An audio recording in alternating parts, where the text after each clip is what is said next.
नमस्कार दोस्तों, स्वागत है आपका आपके अपने त्यागराज क्लासेस के YouTube चैनल। आइए आज का अपना सेशन शुरू करते हैं। तो पहला क्वेश्चन है हमारा, चक्रवात फ्रेडी से कौन सा देश प्रभावित हुआ है? इसका सही आंसर है मलावी। मलावी में आए चक्रवात फ्रेडी से लगभग 99 लोगों के मारे जाने की पुष्टि हुई है। मलावी सरकार ने देश के दक्षिणी क्षेत्र में आपदा की घोषणा की है।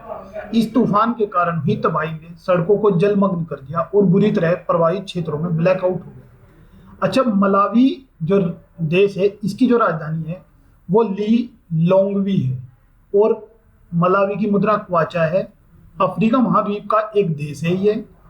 मलावी जो है वो 6 जुलाई 1964 को आजाद हुआ। चीन का मुकाबला करने के लिए परमाणु पनडुब्बी साझेदारी ऑक्सी योजना किसके द्वारा प्रारंभ की गई? परमाणु पनडुब्बी साझेदारी ऑक्स योजना किसके द्वारा प्रारंभ की गई? अमेरिका, ब्रिटेन, ऑस्ट्रेलिया, उपयुक्त सभी। तो इसका आंसर है उपयुक्त सभी। 13 मार्च 2023 को सैन डिएगो कैलिफोर्निया में एक अमेरिकी नौसैनिक अड्डे पर राष्ट्रपति जो बाइडेन, ऑस्ट्रेलियाई प्रधानमंत्री एंथनी अल्बनीज और ब्रिटेन के प्रधानमंत्री ऋषि सुनक के साथ घोषणा की है कि ऑस्ट्रेलिया अपने बेड़े को आधुनिक बनाने के लिए अमेरिका से परमाणु शक्ति से चलने वाली हमलावर पनडुब्बियों की खरीद करेगा। इस समझौते का उद्देश्य हिंद प्रशांत क्षेत्र में चीन के प्रभाव का मुकाबला करना, Australia, United kingdom, United states के माध्यम से पनडुब्बी क्षमता से सुरक्षा साझेदारी SSN को बढ़ावा दिया जाएगा। तीसरे बहुपक्षीय समुद्री अभ्यास लाओ पैरोस का आयोजन कहाँ किया गया है? लाओ पैरोस का जो आयोजन है वो हिंद महासागर में किया गया है। 13 से 14 मार्च 2023 तक बहुपक्षीय अभ्यास लाओ पैरोस का तीसरा संस्करण हिंद महासागर क्षेत्र में आयोजित किया गया है। इस संस्करण में यूनाइटेड स्टेट्स नेवी, रॉयल ऑस्ट्रेलियाई नौसेना, फ्रांसीसी नौसेना, भारतीय नौसेना, जापानी नेवी के कर्मियों, जहाजों और अभिन्न हेलीकॉप्टरों ने भागीदारी की। अच्छा, लाओ पैरोस की चर्चा में होने का एक कारण यह भी है कि भारतीय नौसेना के जहाज INS सतपुड़ा तथा P-8I long range maritime petrol aircraft के साथ INS किल्तान ने पहली बार बहुपक्षीय समुद्रिक अभ्यास लाओ पैरोस में भाग लिया। सबसे कम विकसित देशों LDC पर 5वां संयुक्त राष्ट्र सम्मेलन का आयोजन कहाँ किया गया? दोहा में। 5 से 9 मार्च 2023 को सबसे कम विकसित देशों पर 5वां संयुक्त राष्ट्र सम्मेलन LDC 5 कतर के दोहा में संभावना से समृद्धि तक विषय के साथ आयोजित किया गया। इस सम्मेलन में विश्व नेताओं द्वारा दोहा राजनीतिक घोषणा को अपनाया गया। अच्छा, जो भूटान है ना, भूटान हमारा पड़ोसी देश है भूटान, ये अब LDC यानी कि लीस्ट डेवलप्ड कंट्रीज सबसे कम विकसित देशों की सूची से बाहर आ गया है। इस सूची से बाहर आने वाला भूटान 7वां देश। क्वेश्चन नंबर 5, आज भारत ने ऑस्ट्रेलिया को 2-1 से हराकर बॉर्डर गावस्कर ट्रॉफी 2022-23 जीती है। ट्रॉफी पहली बार कब आयोजित की गई थी? 1996-97। अच्छा, इसके बारे में थोड़ी सी एक्स्ट्रा नॉलेज देखते हैं। जो बॉर्डर गावस्कर ट्रॉफी का पहला संस्करण हुआ था वह 1996 में हुआ था, जिसमें भारत ने 7 विकेट से जीत दर्ज की थी। इस ट्रॉफी में अब तक के सबसे सफल बल्लेबाज सचिन तेंदुलकर जी हैं, जिन्होंने 65 पारियों में 3262 रन बनाए। वह गेंदबाजों में हमारे देश की शान अनिल कुंबले जी हैं, जिन्होंने 20 मैचों में 30.32 के औसत से 111 विकेट। भारत और ऑस्ट्रेलिया के बीच अहमदाबाद में बॉर्डर गावस्कर ट्रॉफी 2022-23 के लिए खेला गया चौथा और अंतिम टेस्ट मैच ड्रॉ हुआ। इस मैच के साथ भारत ने 4 टेस्ट मैचों की श्रृंखला 2-1 से जीत ली। पहली बार बॉर्डर गावस्कर ट्रॉफी 1996-97 में खेली गई थी। तब भारत ही पहले संस्करण के विजेता बना। सुपर बग के खिलाफ नए जीवाणु रोधी अणु IIT R00693 की खोज किसने की? IIT रुड़की ने। भारतीय प्रौद्योगिकी संस्थान IIT रुड़की के शोधकर्ताओं ने एक नए जीवाणु रोधी छोटे अणु IIT R00693 की खोज की है, जो दवा प्रतिरोधी संक्रमणों से लड़ने में मदद कर सकता है। इस शोध का नेतृत्व बायो साइंसेज और बायो इंजीनियरिंग विभाग की प्रोफेसर रंजना पठानिया और उसी संस्थान के महक और अमित गौरव ने किया। इस नए अणु की खोज अधिक प्रभावी और लक्षित उपचारों की क्षमता प्रदान करती है। नितिन गडकरी जी ने पहली बार मेथनॉल से चलने वाली बसों को कहां प्रारंभ किया? बेंगलुरु में। 12 मार्च 2023 को केंद्रीय सड़क और परिवहन मंत्री श्री नितिन गडकरी बेंगलुरु की पहली मेथनॉल से चलने वाली बसों का अनावरण किया। इस परियोजना का उद्देश्य उत्सर्जन के स्तर को कम करना और Bengaluru metropolitan transport corporation BMTC, NITI Aayog, Indian oil corporation IOC और अशोक लीलैंड मिलकर इस परियोजना का संचालन कर रहे हैं। भारत के सड़क परिवहन और राजमार्ग मंत्री श्री नितिन गडकरी जी, इन्होंने 12 मार्च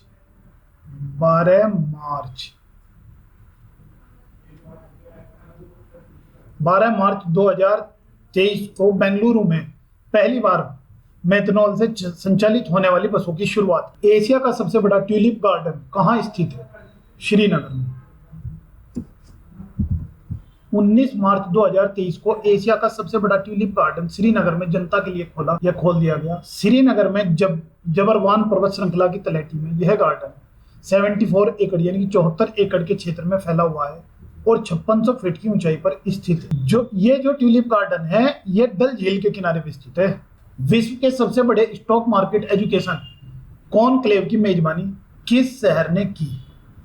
नई दिल्ली। अच्छा, इसके बारे में थोड़ी सी एक्स्ट्रा नॉलेज लेते हैं। स्टॉक मार्केट एजुकेशन कॉनक्लेव के जो प्रभारी वित्त शिक्षक, बिजनेस कोच और उद्यमी पुष्कर राज, जिनका नाम Guinness book of world record 2022 में दर्ज है, इन्होंने सोशल मीडिया ग्रोथ कॉनक्लेव 2022 में 3000 लोगों को सोशल मीडिया ग्रोथ पर लेक्चर दिया था, जिससे इनका नाम गिनीज बुक में दर्ज हुआ। अच्छा, नई दिल्ली के त्यागराज स्टेडियम में 12 मार्च 2023 को भारत के इतिहास में पहली बार विश्व के सबसे बड़े शेयर बाजार शिक्षा सम्मेलन का आयोजन किया गया। इस आयोजन का उद्देश्य बड़े स्तर पर युवाओं को स्टॉक मार्केट के प्रति जागरूक करना और कमर्शियल व फाइनेंशियल एजुकेशन का प्रसार करना है। अच्छा, इसमें एक नाम है त्यागराज स्टेडियम। तो त्यागराज स्टेडियम के बारे में हम कुछ जानते हैं। त्यागराज स्पोर्ट्स कॉम्प्लेक्स भारत का पहला ग्रीन स्टेडियम है। इसके बनाने में फ्लाई ऐश से बनी ईंटों का इस्तेमाल किया गया है। ये जो टाइलें हैं, यहाँ जो टाइलें हैं, जो लगी हुई टाइलें हैं, वह फायर प्रूफ है। और तो और यहाँ 11,000 वर्ग मीटर के हिस्से में लगे सोलर पैनल से हर रोज 1 मेगावाट बिजली का उत्पादन होता है।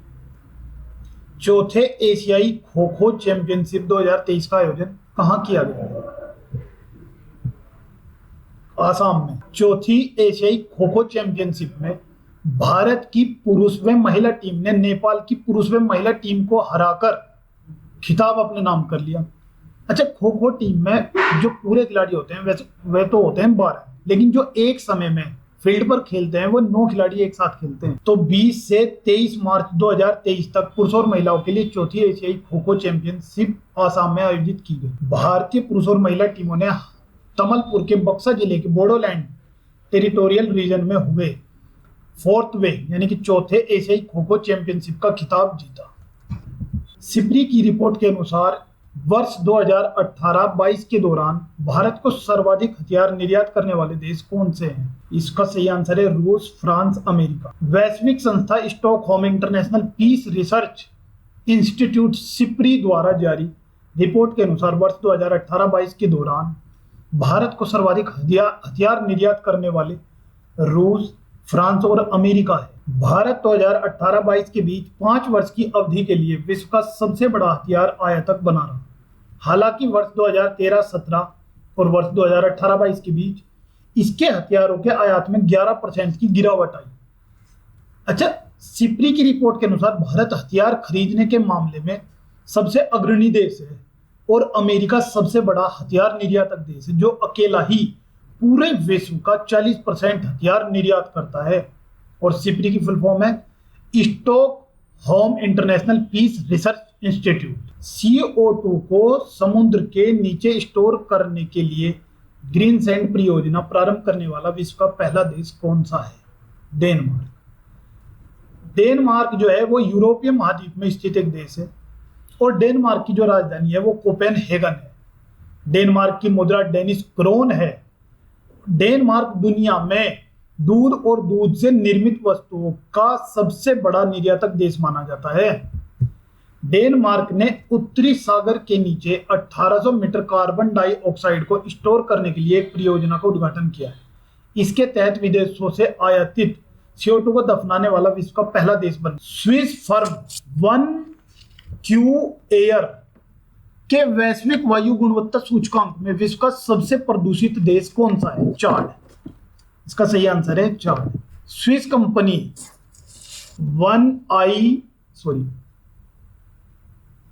1Q एयर की विश्व वायु गुणवत्ता रिपोर्ट 2022 विश्व में वायु गुणवत्ता की स्थिति की समीक्षा करती है। इस सूचकांक में विश्व का सबसे प्रदूषित देश चाड है। अच्छा, चाड अफ्रीका में स्थित एक देश है और चाड की जो राजधानी है वो अंजमेना है। अंजमेना। वैश्विक वायु गुणवत्ता अध्ययन के अनुसार भारत का स्थान 2022 में विश्व के 5 सबसे प्रदूषित देश से अब 8वें स्थान पर आ गया है। 8वां, ये इसे 8वां पढ़िएगा आप, 8वें स्थान पर आ गया।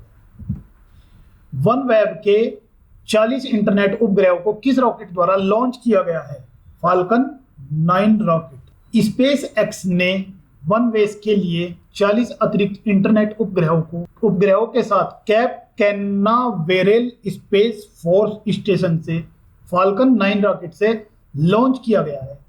वन वेब की पहली पीढ़ी के लिए उपग्रह समूह को पूरा करने और वर्ष 2023 में वैश्विक कवरेज को सक्षम करने के लिए 17वें व अंतिम मिशन था। ये 17वां व अंतिम मिशन। विश्व उपभोक्ता अधिकार दिवस प्रतिवर्ष कब मनाया जाता है? 15 मार्च को। विश्व उपभोक्ता दिवस उपभोक्ताओं को उनके अधिकारों के प्रति जागरूक करने के लिए मनाया जाता है। विश्व उपभोक्ता दिवस तो 15 मार्च को मनाया जाता है, परंतु राष्ट्रीय उपभोक्ता दिवस को मनाया जाता है, यह आप मुझे कमेंट बॉक्स में बताइएगा। उपभोक्ता मामले विभाग ने 15 मार्च 2023 को विश्व उपभोक्ता अधिकार दिवस मनाया है। विश्व उपभोक्ता अधिकार दिवस 2023 का विषय स्वच्छ ऊर्जा की गति के माध्यम से उपभोक्ताओं को सशक्त बनाना है। इस थीम के अनुसार पारंपरिक ऊर्जा स्रोतों जैसे जीवाश्म ईंधन की निर्भरता को कम करने के लिए प्रौद्योगिकी की तैनाती पर प्राथमिक जोर दिया गया है। विश्व उपभोक्ता दिवस पहली बार 15 मार्च 1983 को मनाया गया था, 1983। भारत व सिंगापुर का संयुक्त अभ्यास बोल्ड कुरुक्षेत्र कहां आयोजित किया गया? बोल्ड कुरुक्षेत्र जोधपुर में। 6 से 13 मार्च 2023, 6 से 13 मार्च 2023 को बोल्ड कुरुक्षेत्र संयुक्त अभ्यास का 13वां संस्करण, ये इस बार का 13वां संस्करण था। 13वें संस्करण का भारत व सिंगापुर की सेना के बीच जोधपुर राजस्थान में संपन्न हुआ। यह अभ्यास भारत व सिंगापुर की नौसेना के बीच एक संयुक्त सैन्य अभ्यास सिम्बेक्स भी होता है। भारत व सिंगापुर की थल सेनाओं के बीच अग्नि योद्धा अभ्यास भी होता है, जिसका 12वां संस्करण 30 नवंबर 2022 को महाराष्ट्र के देवलाली में हुआ था। 6 से 13 मार्च 2023 तक सिंगापुर सेना और भारतीय सेना ने भारत के जोधपुर मिलिट्री स्टेशन में द्विपक्षीय बोल्ड कुरुक्षेत्र के 13वें संस्करण का आयोजन किया। यह अभ्यास सिंगापुर सेना और भारतीय सेना के बीच संयुक्त सेना प्रशिक्षण के लिए आयोजित हुआ। राष्ट्रपति का कर्टन रेंजर पुरस्कार किसे प्रदान किया गया? INS द्रोणाचार्य। 16 मार्च 2023 को भारतीय नौसेना के INS द्रोणाचार्य को भारत की माननीय राष्ट्रपति द्रौपदी मुर्मू द्वारा प्रतिष्ठित प्रेसिडेंट्स क्लर्क का कर्टन रेंजर पुरस्कार से सम्मानित किया गया। राष्ट्रपति का रंग या निशान सर्वोच्च सम्मान माना जाता है जो भारत के सर्वोच्च कमांडर राष्ट्र के लिए अपनी असाधारण सेवा के लिए एक इकाई को प्रदान करता है। अच्छा, राष्ट्रपति का कर्टन रेंजर पुरस्कार भारतीय नौसेना के शीर्ष गनरी स्कूल INS द्रोणाचार्य को अपनी उत्कृष्ट सेवाओं के लिए दिया गया है। INS द्रोणाचार्य कोच्चि में स्थित है और नौसेना तटरक्षक और मैरीन फोर्सेस से नौसेना अधिकारियों और नाविकों को गनरी और मिसाइल युद्ध के बारे में व्यापक प्रशिक्षण प्रदान करता है। सी चेंज क्लाइमेट के लिए किसे भारतीय राजदूत नियुक्त किया गया है? सी चेंज क्लाइमेट के लिए श्रेया घोड़ा। चलो इसके बारे में पहले एक्स्ट्रा नॉलेज देते हैं। सी चेंज क्लाइमेट एक नॉन प्रॉफिट ऑर्गेनाइजेशन है जो पर्यावरण संरक्षण को लेकर दुनिया भर में काम कर रहा है। 13 मार्च 2023 को जलवायु उद्यमी श्रेया घोड़ावत को सी चेंज क्लाइमेट के लिए भारत का राजदूत नियुक्त किया गया है। इसका उद्देश्य जलवायु परिवर्तन के प्रभाव के बारे में महिलाओं की आवाज को उठाना है। श्रेया घोड़ावत न्याय, निष्पक्षता, समान अधिकार, उपनिवेशवाद और जलवायु समाधान को बढ़ावा देने के लिए प्रतिबद्ध है। रेशम उत्पादकों हेतु बीमा योजना रेशम कीट बीमा शुरू करने वाला भारत का पहला राज्य कौन सा है? उत्तराखंड। अच्छा, उत्तराखंड। रेशम कीट बीमा कार्यक्रम पहले चरण में उत्तराखंड के 4 जिलों देहरादून, हरिद्वार, उधम सिंह नगर और नैनीताल में शुरू हुआ। उत्तराखंड की स्थापना उत्तर प्रदेश से अलग होकर कब हुई थी? 9 नवंबर 2000 को। राज्य के कृषि मंत्री गणेश जोशी, उत्तराखंड राज्य के कृषि मंत्री गणेश जोशी जी ने उत्तराखंड में रेशम उत्पादकों की सुरक्षा के लिए देश का पहला रेशम कीट बीमा कार्यक्रम शुरू किया है। यह पहल कृषि विभाग और भारतीय कृषि बीमा कंपनी द्वारा संयुक्त रूप से की गई है। महिला विश्व मुक्केबाजी चैंपियनशिप का ब्रांड एम्बेसडर किसे बनाया गया है? एमसी मैरीकॉम और फ्रान दोनों। इसका सही आंसर है डी, ए व बी दोनों। 15 से 26 मार्च 2023 तक नई दिल्ली में Indira Gandhi sports complex IBA महिला विश्व मुक्केबाजी चैंपियनशिप 2023 की मेजबानी की गई। महिंद्रा को भारतीय मुक्केबाजी महासंघ ने इस प्रतियोगिता का टाइटल प्रायोजक बनाया है, जबकि मुक्केबाज एमसी मैरीकॉम और बॉलीवुड स्टार फरहान अख्तर को ब्रांड एम्बेसडर बनाया गया है। इतिहास में तीसरी बार भारत ने मेजबान देश के रूप में भूमिका निभाई। अच्छा, भारतीय मुक्केबाजी महासंघ के अध्यक्ष कौन है? अजय सिंह। मैरी कॉम महिला विश्व चैंपियनशिप के इतिहास में सबसे अधिक बार चैंपियन बनने वाली मुक्केबाज है। मैरी कॉम ने 6 बार स्वर्ण, 1 बार रजत व 1 बार कांस्य पदक जीता है। भारतीय तटरक्षक क्षेत्र में हिंद महासागर क्षेत्र की चुनौतियों पर चर्चा के लिए चौथे कोलंबो सुरक्षा कॉन्क्लेव का आयोजन कहाँ किया गया है? कोलकाता में। कोलंबो सुरक्षा सम्मेलन का भारत की राष्ट्रीय जांच एजेंसी द्वारा वर्चुअल आयोजन किया गया है। कोलंबो सुरक्षा सम्मेलन का गठन वर्ष 2011 में भारत, श्रीलंका और मालदीव के त्रिपक्षीय समुद्री सुरक्षा समूह के रूप में किया गया था। इसका चौथा सदस्य के रूप में मॉरिशस व 5वें सदस्य बांग्लादेश व 6ठे सदस्य सेशेल्स को शामिल किया गया था। 14 से 16 मार्च 2023 तक Indian Coast Guard Region North East ने कोलकाता में कोलंबो सिक्योरिटी कॉन्क्लेव के तत्वाधान में टेबल टॉप एक्सरसाइज के चौथे संस्करण का आयोजन किया है। इंडियन कोस्ट गार्ड के अलावा कोलंबो सिक्योरिटी कॉन्क्लेव के सदस्य देशों के प्रतिनिधि श्रीलंका, मालदीव और मॉरिशस। इसका आयोजन पर्यवेक्षक देशों बांग्लादेश और सेशेल्स के साथ किया गया है। प्रतिवर्ष राष्ट्रीय टीकाकरण दिवस कब मनाया जाता है? प्रतिवर्ष राष्ट्रीय टीकाकरण दिवस 16 मार्च को मनाया जाता है। मानव स्वास्थ्य में टीकों के महत्व के बारे में जागरूकता फैलाने के लिए देश में प्रत्येक वर्ष 16 मार्च को राष्ट्रीय टीकाकरण दिवस मनाया जाता है। यह घातक बीमारियों से लड़ने के लिए टीकों के महत्व पर प्रकाश डालता है और प्रत्येक बच्चे के टीकाकरण को सुनिश्चित करने के लिए डॉक्टरों, फ्रंटलाइन हेल्थ केयर वर्कर्स की कड़ी मेहनत को स्वीकार करता है और उसकी सराहना करता है। 18 देशों के बैंकों को रुपए में व्यापार करने की मंजूरी किसने दी? आरबीआई ने। भारतीय रिजर्व बैंक आरबीआई द्वारा 18 देशों के बैंकों को भारतीय रुपयों में भुगतान निपटाने के लिए विशेष वोस्ट्रो रुपया खाता खोलने की अनुमति दी गई है। आरबीआई ने 18 देशों के बैंकों के SRVA खोलने के लिए 60 मामलों में घरेलू और विदेशी एडी बैंकों की मंजूरी दी है। अच्छा, इसमें एक वोस्ट्रो रुपया खाता दिया गया है। ये क्या है?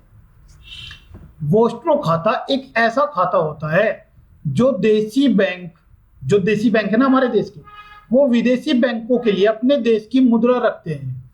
यह खाता भारत में विदेशी बैंकों को देश की मुद्रा में इंटरनेशनल बैंकिंग सेवाएं प्रदान करने के लिए उपयोग किया जाता है। तीसरे एक्सरसाइज समुद्री ड्रैगन 2023 का आयोजन किसके द्वारा किया गया? तीसरे एक्सरसाइज समुद्री ड्रैगन 2023 का आयोजन किसके द्वारा किया गया?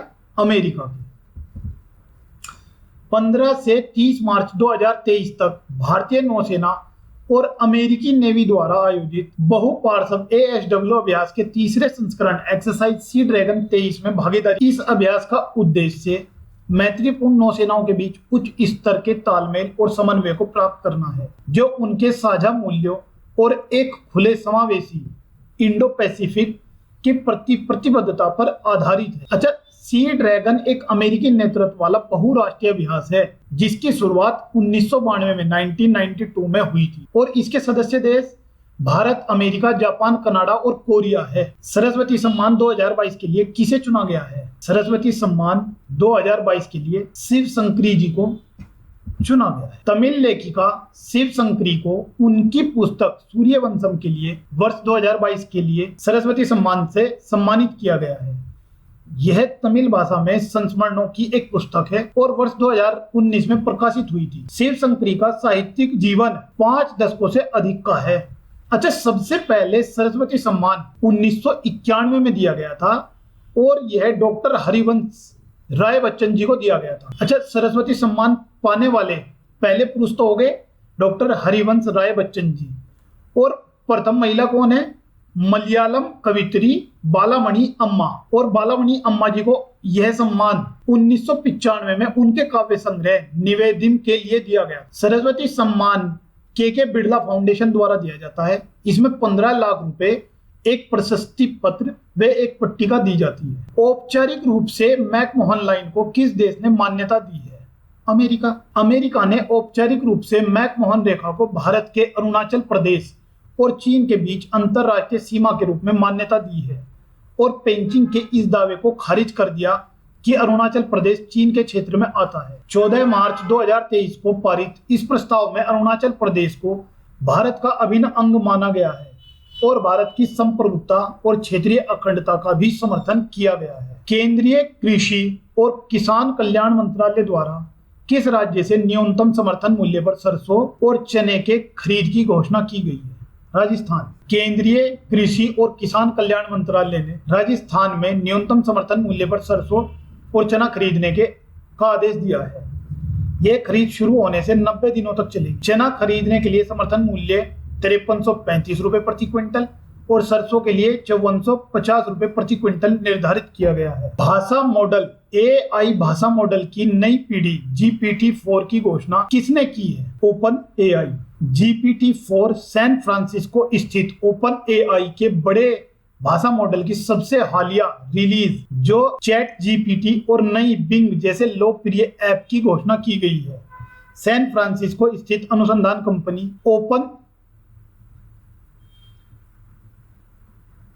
ओपन AI के अनुसार GPT-4 पिछले संस्करण की तुलना में अधिक उन्नत है और इसे अधिक डाटा पर प्रशिक्षित किया गया है। हरियाणा में आयोजित अखिल भारतीय वन खेल प्रतियोगिता 2023 में ओवरऑल चैंपियन कौन बना है? छत्तीसगढ़। 14 मार्च 2023 को हरियाणा के पंचकुला में आयोजित 26वीं अखिल भारतीय वन खेल प्रतियोगिता में छत्तीसगढ़ 11वीं बार ओवरऑल चैंपियन बना है। 26वीं अखिल भारतीय वन खेल प्रतियोगिता में छत्तीसगढ़ ने अपने निकटतम प्रतिद्वंदी कर्नाटक को पछाड़ते हुए कुल 164 पदक जीतकर फिर से पहला स्थान बरकरार रखा। अच्छा, हरियाणा की मेजबानी में ताऊ देवीलाल स्टेडियम में 26वें अखिल भारतीय वन खेल कूद प्रतियोगिता का शुभारंभ हुआ। इस प्रतियोगिता का लोगो काला हिरण था, जो कि हरियाणा राज्य का राजकीय पशु भी है। अखिल भारतीय वन खेल कूद प्रतियोगिता की शुरुआत 1993 में हुई थी।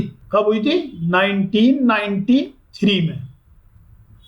केंद्रीय मंत्री नरेंद्र सिंह तोमर ने एग्री यूनिफेस्ट का उद्घाटन कहाँ किया? एग्री यूनिफेस्ट का उद्घाटन कहाँ किया? बेंगलुरु में। केंद्रीय मंत्री नरेंद्र सिंह तोमर ने भारतीय कृषि अनुसंधान परिषद ICAR के सहयोग से बेंगलुरु कृषि विश्वविद्यालय द्वारा आयोजित 5 दिवसीय सांस्कृतिक कार्यक्रम एग्री यूनिफेस्ट का उद्घाटन किया। 60 राज्य कृषि विश्वविद्यालयों, डीम्ड विश्वविद्यालयों, केंद्रीय विश्वविद्यालयों के 2500 से अधिक प्रतिभाशाली छात्रों ने भाग लिया। 5 विषयों संगीत, नृत्य, साहित्य, रंगमंच, ललित कला के तहत 18 कार्यक्रमों में अपने कौशल का प्रदर्शन भी किया। ये ICAR द्वारा 1999-2000 के दौरान अखिल भारतीय अंतर कृषि विश्वविद्यालय युवा महोत्सव की शुरुआत की गई। अच्छा, ये शुरुआत बेंगलुरु में हुई है अब की बार, मतलब ये अब की बार का जो संस्करण है ये बेंगलुरु में संपन्न हुआ। तो बेंगलुरु जो है वो कर्नाटक राज्य की राजधानी है, और कर्नाटक राज्य के आप एग्जाम की दृष्टि से 5 नेशनल पार्क देख लीजिए, ठीक है। नंबर 1 नगरहोल, कुंद्रेमुख, बन्नेरघट्टा, डंडेली, बांदीपुर, काबिनी, ब्रह्मगिरी। तो आज का सेशन आपको कैसा लगा ये हमें जरूर बताइएगा। धन्यवाद।